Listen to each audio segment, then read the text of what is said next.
지금 이 순간 무엇이 당신을 힘들게 합니까? 나이 들어 찾아온 병고에 시달리고 계신가요? 자식 걱정, 돈 걱정에 잠 못 이루고 계신지요? 사람들과의 관계가 점점 더 어렵다고 느끼시나요? 이 나이에 뭘 더 할 수 있겠어라는 생각에 무기력하지는 않으세요? 혹시 이런 생각을 하고 계시지는 않습니까? 제발 아프지만 않았으면, 돈 걱정만 없었으면, 사람들과 편하게 지낼 수만 있다면, 당신이 지금 그토록 피하고 싶은 고통, 그 어려움이 바로 당신의 인생을 완전히 리셋시킬 수 있는 가장 강력한 힘이라면 어떻겠습니까? 오늘 우리는 천년의 세월을 견디며 수많은 사람들에게 희망을 준 고통으로 무너진 삶에 전하는 부처님의 처방전, 보왕산매론의 말씀을 듣겠습니다. 부처님께서는 병은 우리를 겸손하게 만드는 양약이며 곤란은 우리를 자유롭게 하는 해탈의 문이고 실패는 우리를 더 높이 세우는 격려이며 억울함은 우리의 마음을 정화하는 맑은 샘이라고 말씀하십니다. 오늘 이 시간 우리는 함께 배우게 될 것입니다. 고통 속에서도 흔들리지 않는 평화를 얻는 법을, 나이 듦이 끝이 아니라 새로운 시작임을 깨닫는 법을, 남은 인생을 가장 찬란하게 완성하는 법을 배우게 될 것입니다. 이것은 단순한 위로가 아닙니다. 천년의 세월을 견뎌온 부처님의 실제적인 가르침입니다. 우리는 부처님 말씀을 통해 고통을 두려워하지 않고 역경을 기회로 바꾸며 매일매일 성장하는 진정한 구도자로 다시 태어날 것입니다. 그리고 우리 함께 부처님의 귀한 뜻을 배우고 실천하는 참된 불제자가 되기로 다짐하겠습니다. 지금부터 시작합니다. 당신의 인생을 재건축할 10가지 비밀 계명, 보왕산매론입니다. 보왕산매론의 보왕은 가장 보배롭다는 뜻이요, 산매는 마음을 한 곳에 모아 잘 집중하는 삶을 뜻하며 론은 가르침이라는 뜻입니다. 즉, 보왕산매론은 마음을 집중하여 잘 살 수 있게 하는 보배로운 가르침입니다. 묘엽 스님께서는 불교의 여러 수행법을 점검하고 닦아본 결과 염불이야말로 가장 쉽게 산매에 이를 수 있는 수행법이라 확신하시고 염불산매를 100천만 가지 산매 중에서 가장 보배롭고 으뜸되는 것이라 하여 보왕산매라는 이름을 붙이셨습니다. 이 가르침은 보왕산매 염불직지 총 22편 중 제17편 10대예행에 실려 있는데 수행 중에 나타나는 10가지 큰 장애를 이기는 수행법을 담고 있습니다. 우리가 사는 이 세상을 부처님께서는 사바세계라고 하셨습니다. 사바세계가 무슨 뜻입니까? 산스크리트어 사하를 중국말로 옮기다 보니 사바가 되었는데 이 말을 우리말로 하자면 참고 견디어 나가야 하는 세상이라는 뜻입니다. 즉 참는 땅이라는 뜻입니다. 우리가 하루하루 살아나가는 것이 참고 견디어 나가는 세상이다 라는 뜻입니다. 참고 견디면서 살아가는 세상이기에 그 속에 삶의 진정한 묘미가 있습니다. 이 보왕산매론은 이런 사바세계를 살아가면서 어떤 마음가짐을 갖고 살아야 할 것인가를 옛 선사들이 교훈으로 기록한 것입니다. 말하자면 생활의 지혜입니다. 순경계가 아니고 역경계, 삶의 거스름 속에서 터득하는 생활의지에 자기관리에 대한 일종의 처세라고 말할 수 있습니다. 보왕산매론에서는 인간이 추구하는 10가지 바람에 대해 바라지 말라는 역설적인 표현을 써서 새로운 길을 제시하고 있습니다. 이 10가지에는 인생살이에서의 순경과 역경이 반반씩 안배되어 있는데 보왕산매론은 순경과 역경 모두를 인생살이의 장애요, 공부의 장애라 하였습니다. 역경은 나를 거스르기에 그 자체가 장애요, 순경은 나에게 맞다고 마음 가는 대로 방치하면 그릇된 길로 흘러들어가 더 큰 시련을 주기 때문에 장애라고 한 것입니다. 오늘 우리는 이 가르침을 통해 고통을 피하는 사람이 아니라 고통을 끌어안고 영원히 성장하는 진정한 구도자로 다시 태어나는 길을 걷고자 합니다. 부처님의 첫 번째 가르침입니다. 몸에 병 없기를 바라지 말라.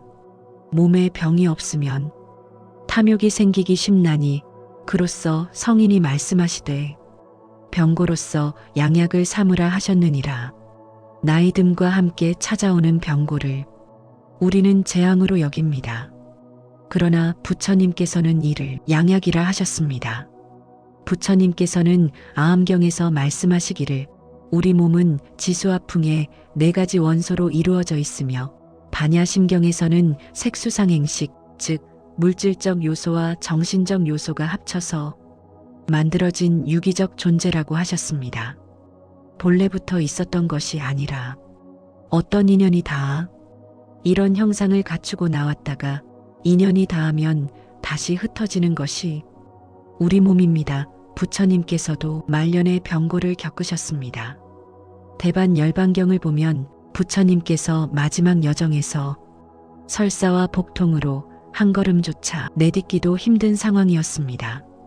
갈증이 심해진 부처님은 시자인 아난다에게 물을 떠다 줄 것을 부탁하시되 근처 냇가에는 온통 흙탕물 뿐이었습니다. 아난다가 조금만 더 가면 맑은 물을 먹을 수 있습니다 라고 하자 부처님께서는 갈증을 견딜 수 없어 2번이나 더 물을 가져올 것을 부탁하셨습니다. 경전의 행간을 통해 부처님께서 얼마나 처절한 육체의 고통을 겪고 계셨는지 짐작할 수 있습니다. 깨달으신 부처님조차 육신을 갖고 계셨기에 고통을 피하지는 못하셨지만 고통을 다루는 법은 알고 계셨습니다. 더 나아가 고통을 잘 다룬다면 행복으로 변용할 수 있다는 것도 알고 계셨습니다. 부처님께서는 법구경에서 말씀하셨습니다.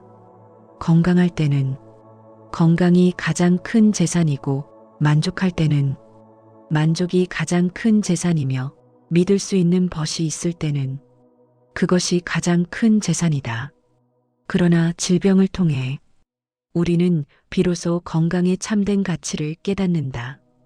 병은 당신의 영혼을 겸손하게 만들고 건강의 소중함을 깨닫게 하며 결국 가장 바른 생활 습관으로 인도하는 인생의 리셋 버튼입니다. 평생을 질주하던 마차의 속도를 늦추고 그제야 내 몸과 마음에 귀 기울이게 만드는 가장 확실한 스승입니다. 병이 없으면 사람들은 교만과 탐욕에 빠지기 쉽습니다. 잔병은 당신의 영혼을 맑게 씻어내는 정화수임을 명심하십시오. 2번째 가르침입니다. 세상살이에 곤란함이 없기를 바라지 말라. 세상살이에 곤란함이 없으면 업신여기는 마음과 사치한 마음이 생기나니 그래서 성인이 말씀하시되 근심과 곤란으로써 세상을 살아가라 하셨느니라. 왜 나에게만 이런 일이 생기냐고 한탄하지 마십시오. 부처님께서는 젊은 시절 왕자의 신분을 버리고 출가하신 후 여러 스승을 찾아 그들의 가르침을 받으셨지만 모두 만족하지 못하시고 홀로 고행의 길을 택하셨습니다. 그것은 식사량을 점차 줄이다가 나중에는 곡기를 끊고 호흡을 멈추는 고행이었습니다. 뼈가 드러나고 살이 말라 비틀어진 고행상의 모습이 바로 그 시절을 보여줍니다. 이처럼 극심한 고난 속에서 부처님께서는 고행만으로는 깨달음에 이를 수 없다는 중도의 진리를 깨우치셨습니다. 부처님께서는 법구경에서 말씀하셨습니다. 쇠는 불 속에서 단련되어 강철이 되고 금은 불 속에서 정화되어 순금이 된다. 이와 같이 사람도 고난 속에서 단련되어 진정한 사람이 된다. 모든 것이 순조로우면 인간은 나태해지고 스스로의 힘을 과신하며 교만에 빠집니다. 역경은 당신의 나약함을 인정하게 하고 남에게 의지하지 않는 자립심을 키우며 문제를 극복하는 과정에서 가장 깊은 지혜를 발견하게 합니다. 이 곤란함이야말로 우리 영혼의 흙을 갈아엎는 농부의 쟁기입니다. 곤란함은 교만과 사치를 멀리하게 하고 겸손과 절제의 미덕을 깨닫게 하는 인생의 참 스승입니다. 세 번째 가르침입니다. 공부하는데 마음에 장애 없기를 바라지 말라. 마음에 장애가 없으면 배우는 것이 넘치게 되나니 그래서 성현이 말씀하시되 장애 속에서 해탈을 얻으라 하셨느니라. 인생 이막 새로운 것을 배우려 할 때 찾아오는 두려움, 나이 들어 무슨 공부냐 라는 주변의 시선, 이제 와서 뭘 하나라는 자기 회의, 이것이 바로 마음의 장애입니다. 부처님의 제자 가운데 주리반특이라는 분이 계셨습니다. 그는 기억력이 극도로 나빠서 아무리 가르쳐도 개송 한 구절도 외우지 못했습니다. 형인 마하반특은 동생이 너무 어리석어 수행에 적합하지 않다고 여겨 쫓아내려 했습니다. 주리반특은 문 앞에서 울고 있었습니다. 이때 부처님께서 지나가시다가 그를 보시고 물으셨습니다. 왜 우는가? 주리반특이 사정을 말씀드리자 부처님께서는 그를 데리고 가시며 말씀하셨습니다. 너는 매일 비질을 하면서 티끌을 털어내고 때를 씻어낸다는 두 구절만 외우거라. 주리반특은 매일 비질을 하면서 티끌을 털어내고 때를 씻어낸다를 되풀이했습니다. 처음에는 티끌을 외우면 때를 잊고 때를 외우면 티끌을 잊었습니다. 그러나 몇 달을 그렇게 반복하다 보니 어느 날 문득 깨달음이 왔습니다. 내가 쓸어내는 것은 바닥의 티끌이 아니라 마음속의 번뇌구나. 내가 씻어내는 것은 겉의 때가 아니라 마음의 무명이로구나. 그는 마침내 아라한과를 성취하였습니다. 부처님께서는 증이라 함경에서 말씀하셨습니다. 내 제자 중에 신통력이 제일인 자는 목걸련이요 지혜가 제일인 자는 사리불이지만 수행의 근기를 돌이킨 공덕이 제일인 자는 주리반특이니라. 마음의 장애가 없으면 배움이 얕고 넓기만 해서 깊이가 없습니다. 장애를 만날 때 그것을 극복하려는 과정에서 비로소 진정한 배움이 일어나고 그 배움은 뼛속 깊이 새겨져 평생 잊히지 않습니다. 장애는 당신을 막는 벽이 아니라 당신을 더 깊은 깨달음으로 이끄는 문입니다. 네 번째 가르침입니다. 수행하는데 마가 없기를 바라지 말라.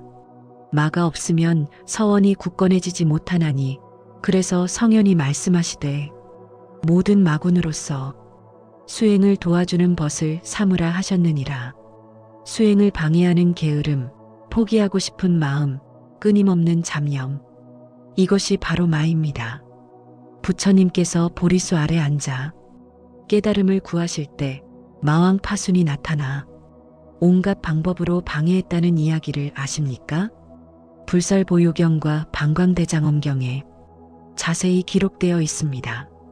먼저 마왕은 세 딸을 보내 부처님을 유혹했습니다. 세 딸의 이름은 탐해, 혐오, 용락이었습니다. 그들은 갖은 아양을 떨며 말했습니다. 젊고 잘생긴 사람이 왜 자선을 하십니까? 꽃피는 봄날 우리와 함께 즐겁게 놀지 않으시렵니까? 부처님께서는 이렇게 거절하셨습니다. 육체의 쾌락에는 고뇌가 따른다. 사람들은 이 도리를 알지 못해 욕정에 빠져 있다. 나는 절대적인 정신의 자유에 도달하려고 한다. 부처님께서는 오히려 마왕의 딸들을 타이르셨습니다. 너희가 예쁜 모습으로 태어난 것은 옛날 선업을 쌓아서인데 지금 나쁜 짓을 하면 지옥에 떨어진다. 그러자 젊고 고운 외모를 지녔던 그들이 일순간에 노파의 모습으로 변했습니다. 여색을 통한 유혹이 통하지 않자 마왕은 직접 군대를 이끌고 와서 무력으로 위협했습니다. 회오리 바람을 일으키고 큰 비를 퍼붓고 암석에 비, 뜨거운 숯불, 자갈, 진흙의 비를 잇따라 퍼부었습니다. 하지만 부처님을 향해 쏜 화살은 모두 꽃으로 변해 하늘이 꽃으로 뒤덮였습니다.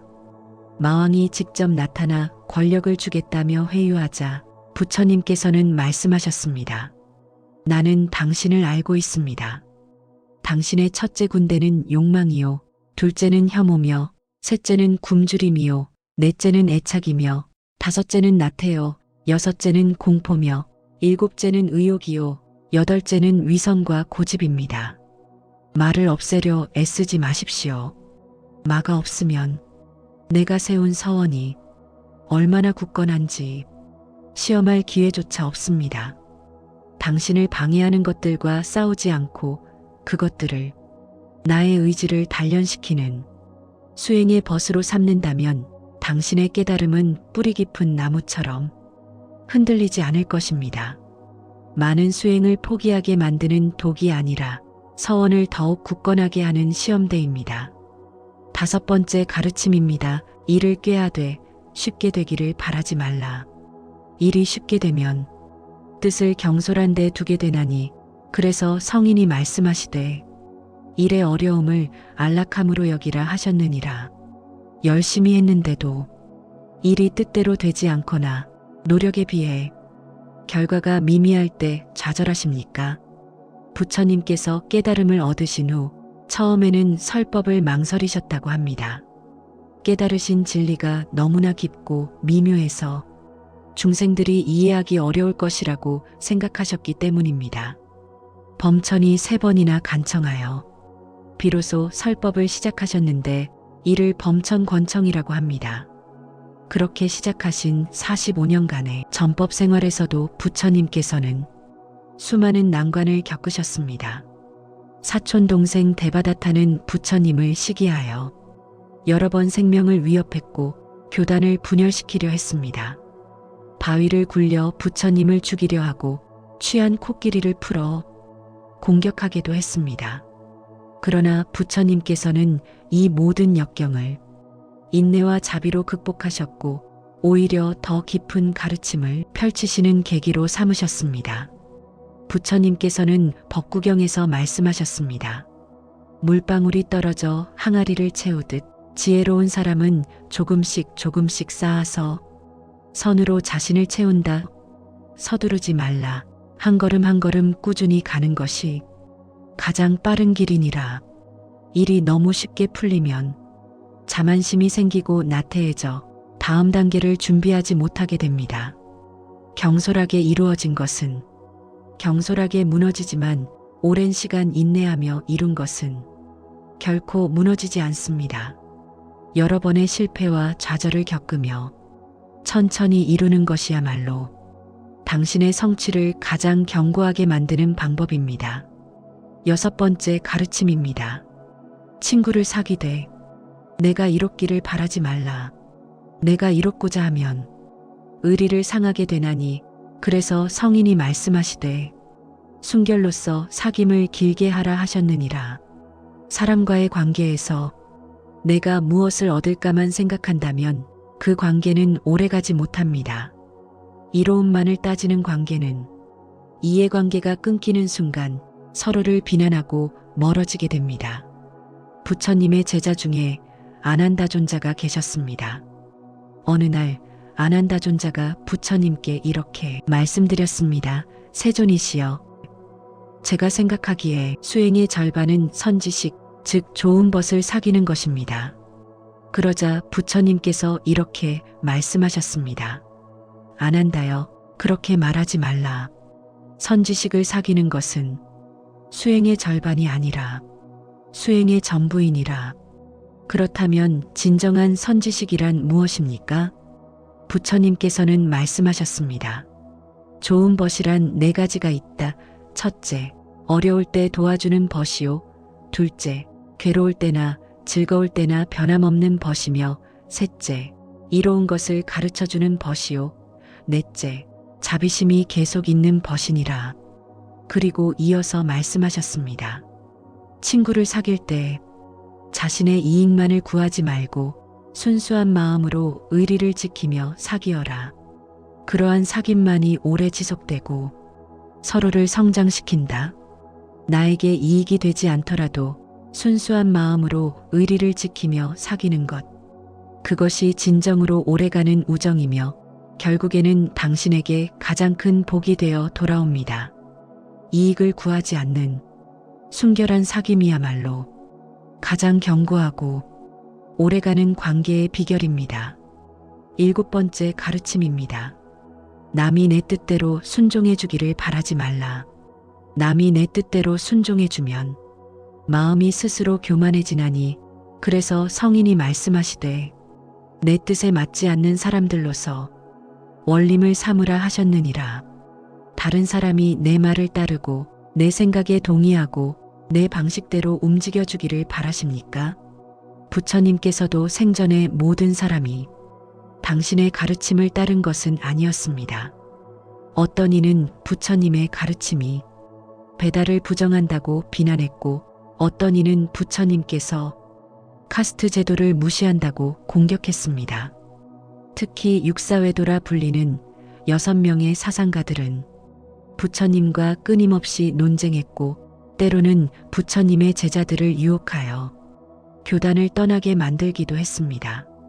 심지어 부처님의 제자 중에도 수바드라라는 비구는 부처님께서 열반에 드신 후 이렇게 말했습니다. 이제 그 큰 사문이 돌아가셨으니 우리는 우리 하고 싶은 대로 하고 하기 싫은 것은 안 해도 되겠다. 부처님께서는 법구경에서 말씀하셨습니다. 칭찬과 비난, 이익과 손해, 명예와 불명예, 즐거움과 괴로움. 이 8가지는 세상의 바람과 같아서 현명한 사람의 마음을 흔들지 못한다. 사람들이 모두 당신의 뜻대로 움직여준다면 당신은 교만해지고 자신의 생각만이 옳다고 믿게 됩니다. 오히려 당신과 다른 생각을 가진 사람, 당신의 뜻에 반대하는 사람을 통해 당신은 더 넓은 시야를 갖게 되고 더 깊은 이해에 도달하게 됩니다. 그들은 당신의 편협함을 깨뜨리고 당신을 성장시키는 원림, 즉 수행의 동산입니다. 8번째 가르침입니다. 공덕을 베풀더라도 과보를 바라지 말라. 과보를 바라면 도모하는 뜻을 가지게 되나니 그래서 성인이 말씀하시되 덕을 베푼 것에 대한 보답을 헌신처럼 버리라 하셨느니라. 선행을 하면서 이만큼 했으니 복을 받겠지. 이것이 나중에 좋은 결과로 돌아오겠지 하는 마음을 품고 계십니까? 부처님께서는 금강경에서 이렇게 말씀하셨습니다. 보살은 마땅히 이와 같이 보시해야 한다. 모양에 머물러 보시하지 말고 소리와 냄새와 맛과 감촉과 법에 머물러 보시하지 말라. 수보리여, 보살은 마땅히 이와 같이 보시하여 그 모양의 상에 머물지 말아야 한다. 왜냐하면 만약 보살이 상에 머물지 않고 보시한다면 그 복덕은 헤아릴 수 없기 때문이다. 또한 부처님께서는 아함경에 전하는 이야기에서 이렇게 가르치셨습니다. 어느 날 한 장자가 부처님을 찾아와 말했습니다. 세존이시여, 저는 많은 재물을 보시했습니다. 언제쯤 그 과보를 받을 수 있습니까? 부처님께서 대답하셨습니다. 그대가 보시한 것은 참된 보시가 아니다. 그대는 과보를 얻기 위해 보시했기 때문이다. 참된 보시란 아무것도 바라지 않고 다만 중생이 괴로움에서 벗어나기를 바라는 마음으로 베푸는 것이다. 부처님께서는 또 유마경에서 말씀하셨습니다. 보시를 할 때 베푸는 자도 없고 받는 자도 없으며 베푸는 물건도 없다는 삼륜청정의 마음으로 해야 한다. 과보를 바라는 보시는 이미 계산이 들어간 거래입니다. 참된 보시는 베푼 것조차 잊어버리는 것, 마치 오른손이 한 일을 왼손이 모르게 하는 것입니다. 그럴 때 비로소 당신의 마음은 집착에서 벗어나 진정으로 자유로워지고 그것이야말로 가장 큰 복덕입니다. 덕을 베풀되 그것을 헌 신짝처럼 버리십시오. 그것이 진정한 공덕입니다. 9번째 가르침입니다. 이익을 분에 넘치게 바라지 말라. 이익이 분에 넘치면 어리석은 마음이 생기나니 그래서 성인이 말씀하시되 적은 이익으로써 부자가 되라 하셨느니라. 노년에도 끊임없이 명예와 재물을 쫓아 바쁘게 살지 마십시오. 과도한 욕심은 당신의 마음을 산란하고 불안하게 만듭니다. 부처님께서는 왕자의 신분을 버리고 출가하실 때 부친 정반왕이 주시려던 온갖 재물과 권력을 모두 거절하셨습니다. 수행 중에도 많은 재력가들이 부처님께 귀의하여 재물을 바치려 했지만 부처님께서는 모든 것을 승가 공동체를 위해 사용하시고 개인적으로는 3벌의 옷과 1개의 바리떼만을 소유하셨습니다. 부처님께서는 중화암경에서 말씀하셨습니다. 소욕지족하라 적게 바라고 만족할 줄 알라. 많이 가진 자가 부자가 아니라 만족할 줄 아는 자가 진정한 부자이니라. 또한 법구경에서는 이렇게 말씀하셨습니다. 건강이 최상의 이익이요 만족이 최상의 재산이며 신뢰가 최상의 친구요 열반이 최상의 즐거움이니라. 분수에 맞지 않는 과도한 이익을 추구하면 그것을 얻기 위해 수단과 방법을 가리지 않게 되고 결국 어리석은 선택으로 자신을 파멸로 이끕니다. 적은 것에 만족하며 감사하는 마음, 그것이야말로 진정한 부유함입니다. 적게 바라고 만족할 줄 아는 것, 그것이 마음의 평안을 지키는 가장 확실한 방법입니다. 10번째, 마지막 가르침입니다. 억울함을 당해서 밝히려고 하지 말라. 억울함을 밝히면 원망하는 마음을 돋게 되나니 그래서 성인이 말씀하시되 억울함을 당하는 것으로 수행하는 문을 삼으라 하셨느니라. 억울한 일을 겪었을 때 온 힘을 다해 자신의 결백을 증명하고 상대를 벌주려 하지 마십시오. 부처님께서 전생의 보살행을 닦으실 때의 이야기가 본생담에 전해집니다. 어느 전생에 부처님께서는 인욕선인이라는 수행자로 태어나셨습니다. 어느 날 한 왕이 후궁들과 함께 숲에 들어왔는데 왕이 잠든 사이 후궁들이 인욕선인의 설법을 듣고 있었습니다. 잠에서 깬 왕은 분노하여 선인에게 물었습니다. 그대는 무엇을 수행하는가? 인욕, 즉 참음을 수행합니다. 왕은 비웃으며 말했습니다. 그렇다면 내가 그대의 수행을 시험해 보겠다. 왕은 칼로 선인의 귀를 베고 코를 베고 손발을 잘랐습니다. 그러나 선인은 한마디 원망도 하지 않고 오히려 이렇게 말했습니다. 내가 만약 조금이라도 성내는 마음이 있다면 이 상처에서 피가 흐를 것이요 만약 조금도 성내는 마음이 없다면 이 상처가 아물 것입니다. 그 말이 끝나자마자 상처에서는 피가 멈추고 아물기 시작했습니다. 선인은 이렇게 서원했습니다. 내가 후일 부처가 되어 중생을 제도할 때 당신을 가장 먼저 제도하겠습니다. 이 왕이 바로 후일 부처님의 제자가 되는 교진여 존자였습니다. 부처님께서 깨달음을 얻으신 후 가장 먼저 제도하신 5 비구 중 한 분입니다. 부처님께서는 법구경에서 말씀하셨습니다. 원한은 원한으로 풀리지 않고 오직 원한 없음으로써만 풀린다. 이것은 영원한 진리이니라. 억울함을 밝히는 것은 종종 원한과 복수심을 키우는 씨앗이 됩니다. 그 억울함을 묵묵히 받아들이고 용서할 때 당신의 마음은 증오에서 벗어나 평화로워집니다.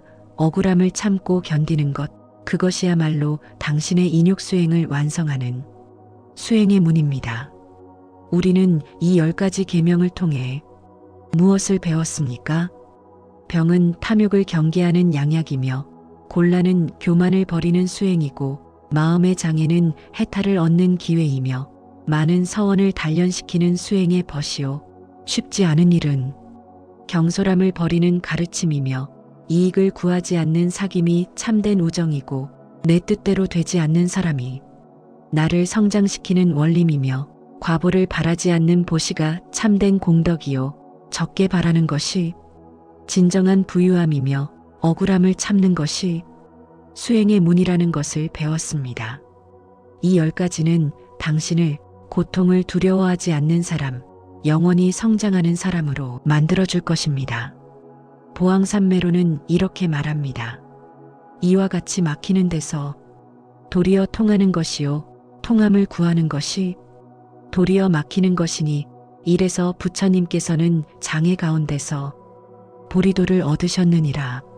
저 앙굴리말라와 데바다타의 무리가 모두 반역스런 짓을 했지만 우리 부처님께서는 모두 수기를 주셔서 성불하게 하셨으니 어찌 그들의 거스름이 부처님을 순종함이 아니며 그들의 방해가 부처님을 성취하게 함이 아니겠습니까? 요즘 세상에 도를 배우는 사람들이 만일 먼저 역경에서 견디어 보지 못하면 부딪힐 때 능히 이겨내지 못해서 법왕의 큰 보배를 잃어버리게 되나니 이 어찌 슬프지 아니하랴. 부처님께서 열반에 드시기 직전 제자들에게 남기신 마지막 말씀을 아십니까? 대반열 반경에 이렇게 기록되어 있습니다. 제자들이여, 내가 이제 너희에게 고하노니 모든 것은 변하고 사라지는 것이니라. 게으르지 말고 부지런히 정진하라. 이것이 부처님의 마지막 가르침이었습니다. 편안함을 구하지 말고 끊임없이 정진하라는 말씀이셨습니다. 이제 이 10가지 가르침을 가슴 깊이 새기며 함께 참회하고 서원해 봅시다. 저희가 어리석었습니다. 평생 병 없이 살기를 바랐고 곤란을 피하려 애썼으며 마음의 장애를 두려워했고 말을 없애려 했으며 일이 쉽게 되기만을 바랐고 이익을 구하여 친구를 사귀었으며 남이 내 뜻대로 순종하기를 원했고 공덕을 베풀며 과보를 바랐으며 분수에 넘치는 이익을 추구했고 억울함을 밝히려 애썼습니다. 오늘 그 모든 집착을 내려놓습니다. 이제 바르게 살겠습니다. 병을 통해 탐욕을 버리고 곤란을 통해 겸손을 배우며 장애를 통해 해탈을 구하고 말을 통해 서원을 굳건히 하며 일의 어려움을 안락으로 삼고 순결한 마음으로 사귐을 길게 하며 내 뜻에 맞지 않는 이로 원림을 삼고 덕을 베풀되 헌신처럼 버리며 적은 이익으로 부자가 되고 억울함을 당하는 것으로 수행의 문을 삼겠습니다. 고통을 회피하지 않고 고통 속에서 피어나는 진정한 깨달음의 힘으로 남은 삶을 완성하겠습니다. 오늘부터 이 보왕산매론의 10가지 역설을 인생 리셋 10가지 계명으로 간직하십시오. 하루하루 이 가르침을 되새기며 살아가십시오. 그리하면 우리의 남은 인생은 고통을 두려워하지 않고 나날이 성장하는 삶이 될 것입니다. 나무 석가모니불, 나무 석가모니불, 나무 석가모니불. 오늘 이 가르침이 삶의 큰 빛이 되기를 기원합니다. 오늘 말씀이 여러분의 마음에 와닿으셨다면 댓글에 나무관세음보살이라고 남겨주십시오. 함께 부처님의 가르침을 마음에 새기고 서로를 격려하며 이 공덕을 나누는 시간이 되기를 바랍니다. 여러분 모두의 남은 인생이 진흙 속에서도 꽃피는 연꽃처럼 아름답게 완성되기를 진심으로 기원합니다. 감사합니다.